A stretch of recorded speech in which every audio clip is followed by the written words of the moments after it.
శాసనసభాపతిగా ఒక ప్రశ్న నన్ను వేధిస్తుంది సార్. వేదిక ఉన్న పెద్దలందరూ కూడా ఆలోచించాలా.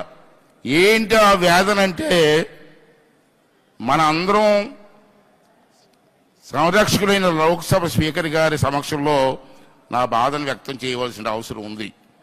అందుకే నేను మనసు విప్పి మాట్లాడుతున్నాను ఈరోజు. ఇందాక చెప్పాను, చిరుద్యోగులు సైతం నో వర్క్ నో పే అన్న స్లోగన్ మీద వెళ్తున్నాం.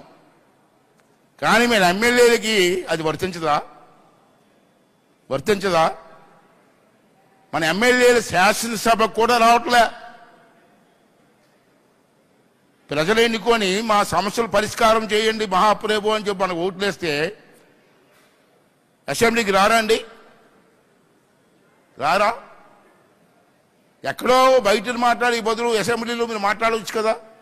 మీ ప్రజా సమస్యలు పరిష్కారం చేయడం కోసం ప్రభుత్వం దృష్టిని తేవచ్చు కదా. ఎందుకు రావట్లేదు అన్నది స్పీకర్ గారు, వేదిక మీద పెద్దలందరూ కూడా పరిశీలించవలసిన అవసరం ఉంది సార్. ప్రభుత్వ ఉద్యోగి రాకపోతే సస్పెండ్ చేస్తున్నారు, ఎమ్మెల్యేలకు లేదా అండి? అంచేత ఎమ్మెల్యేలు సభకు రాకపోతే ఏం చెయ్యాలన్నది స్పీకర్ గారు సరైన చర్య తీసుకోవాల్సిన అవసరం ఉంది. Main important point. అంటే నేనేమంటానంటే స్పీకర్ గారు కూడా ఆలోచించాలి, పెద్దలు పురంధేశ్వరి గారికి కూడా ఆలోచించవలసినటువంటి అవసరం ఉందని చెప్పి మనం చేస్తాను.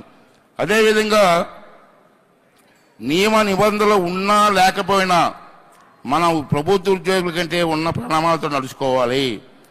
దురదృష్టవశాత్తు మన ప్రజాప్రతినిధులు ఉన్న విలువల ఆదర్శాలు పాటించడంలో విఫలం అవుతున్నారు.